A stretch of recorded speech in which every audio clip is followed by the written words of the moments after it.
오늘 하나님 말씀 요한계시록 1장입니다. 오늘 요한이 말하고 있는 이 자신이 본 환상, 하나님의 계시, 이것은 상당히 난해한 장이 됩니다. 요한계시록을 명확하고 정확하게 직설적으로 바로 해석한다는 것은 대단히 무리한 입장에서 있는 것이죠. 하나님의 말씀은 성령이 감동되어서 기록된 말씀이고 정언입니다. 우리가 하나님의 뜻을 100% 우리가 헤아릴 수 있고 또 이해해서 이것을 다시 기록할 수 있다면 얼마나 참 좋은 일이겠습니까만은 정말 개인적으로는 그게 가능할지는 모르겠지만은 또 많은 사람들에게 일률적으로 동일하게 그것을 이러하다라고 해석하고 발표한다는 것은 정말 무리가 되는 걸로 생각합니다.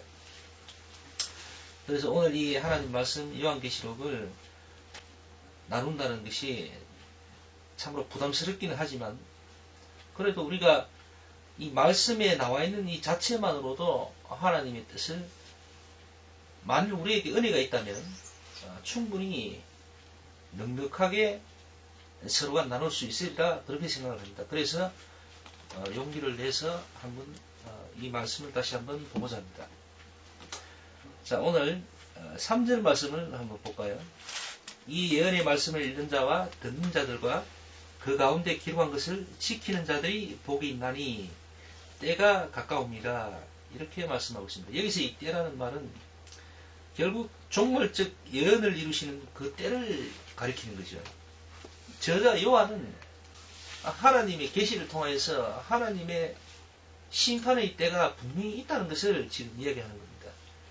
우리가 지금 늘 어제가 지나면은 오늘이 되고 또 내일이 또 올 것이라고 이렇게 생각하는 것처럼 늘 이렇게 시간이 계속해서 흘러갈 줄로 생각을 하는 거죠. 우리가 그런 착각 속에서 이제 살아가고 있죠. 그러나 요한은 그렇게 착각하지 말라고 얘기합니다. 분명히 하나님께서는 그 때라는 것을 가지고 계시고 그때에는 심판하신다는 걸 이야기하고 있습니다. 그러면서 자신이 처음 봐도 이 오늘 1장 말씀에 살짝 이야기합니다. 자신이 지금 밤모섬에서 유배된 상황이죠. 그래서 역사학자들의 이야기에 의하면은 요한은 세상적인 입장에서 봤을 때는 약간 정신적으로 좀 이상이 있었던 사람이라고 역사자들이 이야기하는 분들도 있습니다, 사실은. 근데 그럴 수밖에 없는 게 성령에 감동되신 분들, 성령에 흠뻑 빠지고 취하신 분들을 보면은 어딘가 모르게 일반적인 보통 사람의 어떤 그런 모습은 아니죠. 또 어떤 분들은 이 하나님의 말씀을 듣는다든가, 뭐 성령의 감동으로 뭐 환상을 본다든가, 귀신을 내쫓는다든가, 또 질병을 치유한다든가 하는 이런 이적들, 표적들, 또 이런 영적인 어떤 체험이나 능력들을 부인하는 사람들도 참 많은 것 같습니다. 그러나 그것은 아닌 것 같아요. 왜냐하면 지금도 그런 사람들이, 보통 사람들이 이야기하는 그런 기적들이 사실은 곳곳에서 일어나는 걸로 알고 있고, 또 개인적으로도 그런 체험들을 여러 번 했었습니다. 한두 번이 아니라 여러 번 했었고요. 그래서 저같이 참 믿음 없는 이런 사람도 보이지 않는 하나님을 믿는다 하고, 또 이렇게 하나님 말씀을 자기 없는 것 같은 이런 자가 여러분들에게 말씀을 전가하는 겁니다. 또 때로는 욕도 먹고 또 때로는 부끄러움을 당하면서도 하나님 말씀을 전가하는 거죠. 만일 그런 영적인 체험, 확신이 없는다면은 제가 이렇게 하나님 말씀을 들고 많은 분들 앞에 설 수가 없죠. 그럴 이유가 없고, 왜냐하면은 뭐 돈이 생기는 것도 아니고 이렇게 말씀 전할 때마다 제게 능력이 막 들어온다든가 건강에 막 들어온다든가 바로바로 막 행복이나 어떤 물질적인 축복들이 막 내게 막 들어오는 것이 아니거든요.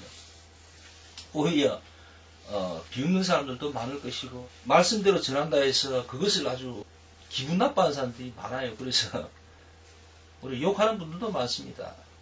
제가 굳이 이렇게 할 필요가 없는 거죠.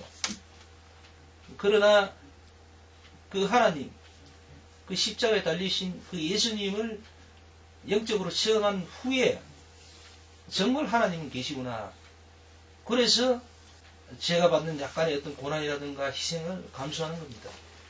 어쨌든 그 부분에 대해서 명확하게 자신있게 이야기할 수 있는 것은 성령의 깊은 체험이라든가 이런 게 있는 사람과 없는 사람의 차이라고 생각을 합니다.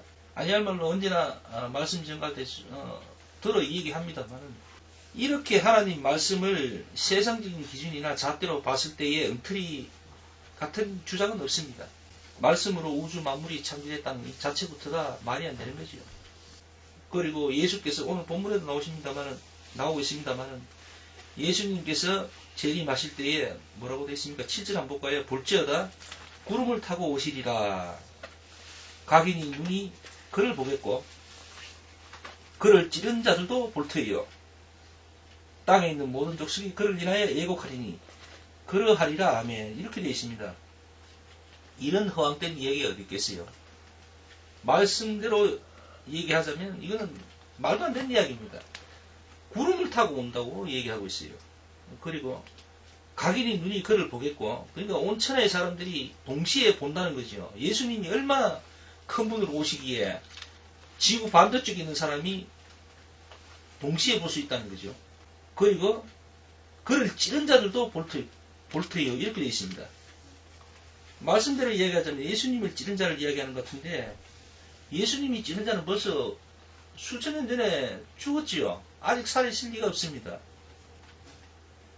땅에 있는 모든 족속이 그를 인하여 애곡하리니 땅에 있는 모든 족속이 그를 인하여 애곡하다. 말대로 이야기하자면 믿든지 안 믿든지 예수님을 지금도 저주하는 사람들이 얼마나 많은데 그 사람들도 애곡한다고 합니다.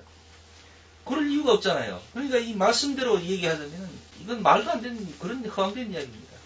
그런데 제가 이 말씀을 들고 여러분 앞에 서 있는 것은 제가 정말 정신병자라서 그런 건 아니거든요. 단지 그 말도 안 되는 그 허황된 믿을 수 없는 그 예수님을 영적으로 체험해버리기 때문에 그분을 만났기 때문에 이렇게 서서 예수는 살아계시고 그는 우리를 구원하실 분이고 구원하신 분이라 이렇게 증거하는 겁니다. 그걸 이해하실 분들은 이해하실 것이고 이해를 못하실 분은 못할 거예요 아마. 그래서 오늘 말씀에도 많이 나오죠. 7,000명 하나님이 남겨둔 7,000명 또 7교회 7별 이야기도 나옵니다. 결국 이 말씀들이 이야기하고 있는 이 영적 본질적 의미는 다 따로 있다고 봐야 되겠죠. 또 아닐 수도 있을 거예요 아마. 결국 오늘 제가 이렇게 여러분 앞에 하나님의 말씀, 이 어려운 말씀을 듣고 있는 이 이유는 결론적으로 예수는 살아계신다는 겁니다. 또한 이 땅을 심판하실 분이시고 재림하신다는 거예요. 그래서 선악간에 신불신간에 분명히 심판을 하십니다. 그래서 천국과 지옥으로 영혼들이 나눠질 거라는 거예요. 어떤 분은 그럽니다. 천국과 지옥 네가 가봤나? 도대체 그런 말도 안 되는 이야기 할 이유가 뭐 있냐? 밥 먹고 그렇게 할 일이 없다. 그렇게 이야기하는 분도 있을 겁니다. 그러나 심판자 되시는 그 하나님 또 우리를 구원하신 그 예수님을 정말 부정하던 제가 정말 생각하지도 않았던 제가 그분을 우연찮게 만났어요. 만나고 나서 부정할 수가 없는 거예요. 그분이 살아계심을 제가 확인을 하니까 더 이상 부정할 수가 없는 겁니다.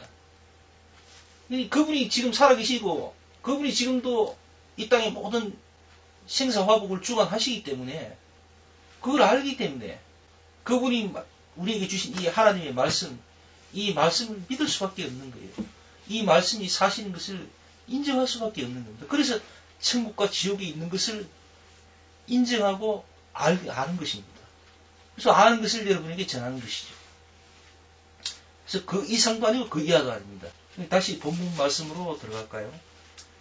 본문 말씀에는 16절을 다시 한번 볼까요? 그 오른손에 7별이 있고 그 입에서 좌우에 날선 검이 나오고 그 얼굴은 해가 힘있게 비추는 것 같더라. 이렇게 되어 있습니다. 여기 말씀에 나오는 이 예수님의 모습은 과거 십자가에 달리실 때 힘없이 참으로 불쌍한 모습으로 애처로운 모습으로 붙들리는 그런 예수님의 모습이 아니죠. 말씀이 뭐라고 합니까? 그의 입에 좌우에 날선 검이 나오고 이렇게 되어 있습니다. 그 얼굴은 해가 힘있게 비치는 것 같더라. 이렇게 되어 있습니다. 그러니까 정말 하나님의 모습을 갖추시고 계신다는 거예요. 지금의 예수님은, 지금 이 시간 우리 예수님은 그런 분이신 겁니다. 완전하신 하나님의 모습으로 지금 계시는 거예요. 불쌍한 예수님으로 계신 것이 아닌 겁니다. 지금 요한은 그것을 보고 우리에게 증거했습니다. 그래서 오늘 이 말씀에 나오는 7교회 20절 마지막 절 다시 한번 볼까요? 내가 본 것은 내 오른손에 7별의 비밀과 7 금촛대라. 7별은 7교회의 사자요. 7촛대는 7교회니라. 이렇게 되어 있습니다. 오늘 여기서 20절에 나오는 그 7교회, 7교회는 앞절에 보면은 11절에 보면은 아시아 7교회가 나오죠. 에베소, 스무나, 버가모, 두아디라, 사대, 빌라델비아, 라우디게아 이렇게 7교회를 이야기하는 게 절대 아닙니다. 오해하면 안 됩니다. 당시에 요한이 관련되어 있던 또 알고 있던 또 생각하는 그 7교회, 아시아 7교회와 지금 요한이 성령에 감동되어 환상 중에 본 하나님께서 보여주시는 그 7촛대, 7교회하고는 다른 겁니다. 그래서 그걸 오해하시면 안 되고요. 그래서 여기서 말하는 이 7이란 말은 사실은 7이란 이 숫자에 대한 의미를 우리가 조금 생각을 해야 되죠. 이 성경 하나님 말씀이 나오는 게 7이란 숫자는 완전한 숫자를 의미하기도 하죠. 또 혹은 채워진 숫자를 이야기하는 그런 7, 7이라는 숫자로 우리가 각인하면 안 되는 거예요. 하나님 말씀 속에 보면은 하나님이 선택한 7,000명의 남겨진 무리들, 선택받은 무리들 그런 이야기를 하잖아요. 이 7,000명만이 하나님께 구원받는다 이렇게 생각하면 그건 좀 이상한 사람입니다. 그렇게 하나님 말씀 보면 안 되고요. 하나님 말씀 글자 그대로 그렇게 보면은 이 하나님 말씀 이상하게 되거든요. 그렇게 보면 안 되고요. 7이라는 숫자가 완전한 수, 채워진 숫자를 이야기한다. 그렇게 우리가 알고 이해를 하는 것이 바람직할 것으로 봅니다.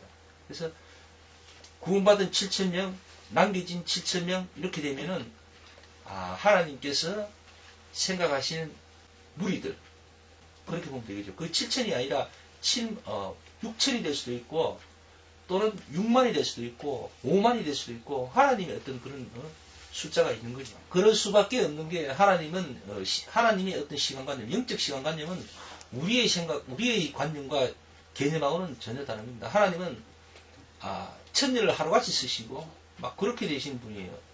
그래서 하나님이시기 때문에 우리하고는 어떤 숫자적인 시간적인 개념이 전혀 다른 겁니다. 알파와 오메가 되시는 하나님의 숫자 개념, 시간 개념은 우리하고 전혀 다른 거예요. 그걸 알아야 됩니다. 혹시 오해하면 안 됩니다. 특히 마지막 때 주님 재림 때 심판 때를 특정한 날짜를 갖다가 막 지목해서 이야기하는 사람 치고 정상적인 사람 없지요. 대부분은 이상한 사람들입니다. 특히 그 서울 여의도 조모사 같은 경우는 수년마다 정기적으로 마지막 때라고 계속해서 수십 년 전부터 얘기하던 사람이죠. 그 사람이 지금 어떻게 됩니까?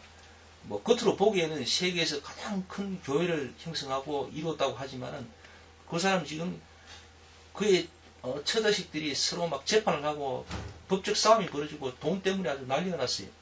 그런 사람이에요. 그래서 대체로 이 하나님의 때는 우리가 알 수 없는 거예요.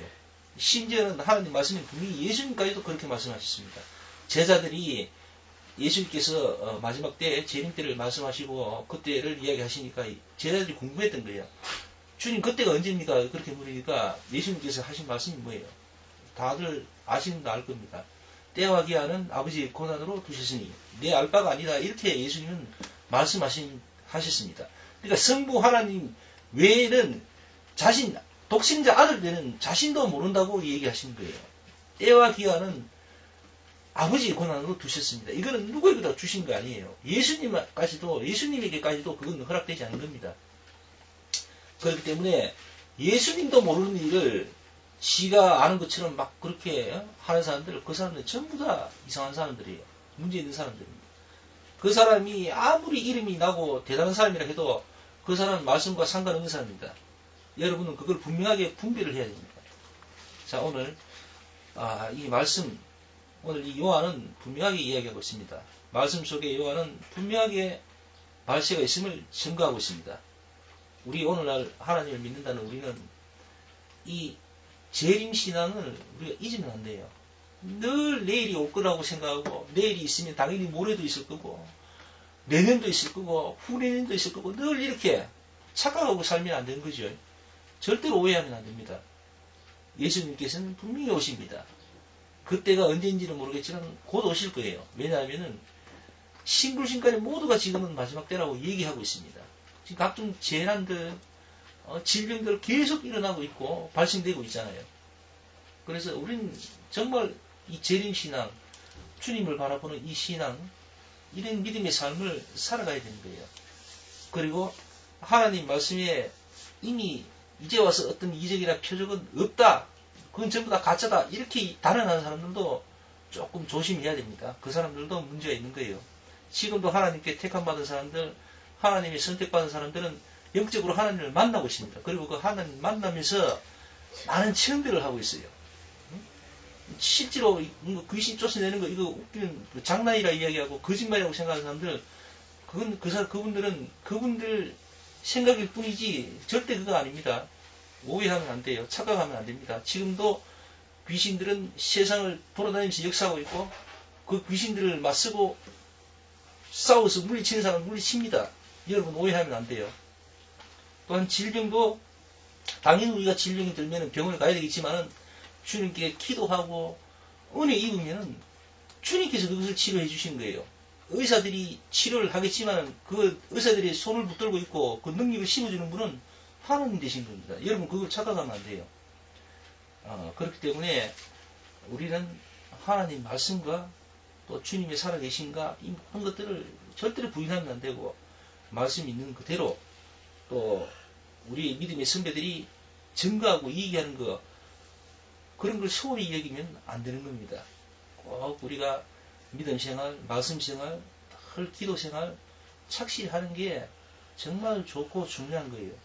그것을 습관화하고 우리가 생활을 해야 되는 겁니다. 자, 오늘 말씀 여기까지 하고 마치겠습니다.